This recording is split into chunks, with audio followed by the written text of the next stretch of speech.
అమ్మా ప్రియాంక ఎక్కడున్నావు తల్లి?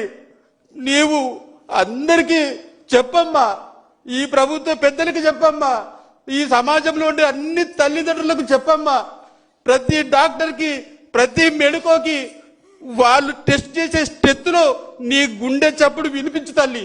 ఈ సమాజంలో ఉన్న అమ్మలకి అక్కలకి తల్లులకి అన్నలకి నాయనలకి చెప్పమ్మా. చెప్పి వాళ్ళకి ఖచ్చితంగా శిక్ష పడేలాగా, మరణ శిక్ష పడేలాగా, వాళ్ళకు మరణ శిక్ష పడే వరకు నువ్వు మా అందరిలో నిండి నువ్వు చెప్పమ్మా. అందరికి కాళ్ళు చేతులు మొక్కి వేడుకొని చెప్పు తల్లి. వాళ్ళకు శిక్ష పడే వరకు మా ఎండ ఉండు తల్లి. నువ్వు బతికే ఉన్నావు తల్లి. మా అందరిలో ఖచ్చితంగా వాళ్ళకి శిక్ష పడే వరకు నువ్వు ఉండాలమ్మా. అందరికి నీ బాధని వెలిపించమ్మా. అందరి పెద్దలకు నువ్వు వినిపించమ్మా నీ బాధని తల్లి.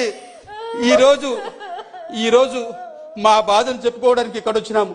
మేమందరూ ఎవరైతే మాకు న్యాయం చేస్తారో వాళ్ళందరూ కూడా వచ్చి మా కొరకు ఎవరైతే న్యాయం చేయడానికి ముందుకు వస్తారో అందరికీ వేడుకుంటున్నాం మేము.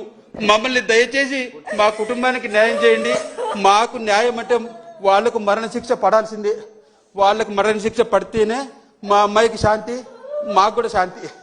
వాళ్ళకు మరణశిక్ష పడేంత వరకు మేము పోరాడతాం. ఈరోజు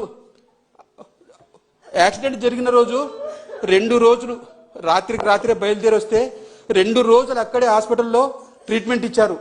అంతవరకు మాకు ఒక ఎఫ్ఐఆర్ లేదు. ఎఫ్ఐఆర్ ఏం రాశారు, ఏం సెక్షన్లు పెట్టారు, దాని మీద నాకు సరైన అవగాహన లేదు. నేను లా చేయలేదు. కనీసం వాళ్ళ ధర్మం ఉండదా? అవునండి మీ అమ్మాయికి ఇలా యాక్సిడెంట్ అయింది, ఇలా కేసు కట్టామని చెప్పొచ్చు కదా. అది ఇన్ఫర్మేషన్ లేదు. చివరికి బతకదని చెప్తే హైదరాబాద్ కిమ్స్కి తీసుకెళ్ళాము. అక్కడికి వెళ్ళిన తర్వాత కూడా మేము ఫోన్ చేస్తే ఈ సిఐ గారు, ఇప్పుడుండే సిఐ గారు బాజీలాల్ గారు అంట, ఆయన ఫోన్ చేస్తే లిఫ్ట్ చేయలేదు. లిఫ్ట్ కూడా చేయకుండా మాకు కన్న తల్లి తండ్రులం మేము. మాకే ఇన్ఫర్మేషన్ లేకుంటే ఎలాగండి? ఏం చేస్తున్నట్టు? ఏం కేసులు కడుతున్నట్టు? అసలు మాది లోకల్ కాదు ఇక్కడ. మరి ఇక్కడ ఎవరు కాపాడుతున్నారో వాళ్ళని 3 రోజుల వరకు ఈ కేసు గురించి ఏం సమాచారం ఇవ్వరా? ఎవరికి సమాజాన్ని కూడా తెలియనియరా? ఏం చేయాలనుకున్నారు? ఈ కేసుని అల్లే కప్పిపెట్టాలనుకున్నారా? మరి ఎవరి ప్రోద్బలం లేకపోతే మరి ఇలా ఎందుకు జరుగుతుంది? దీని మీద మాకు చాలా చాలా అనుమానాలు ఉన్నాయి.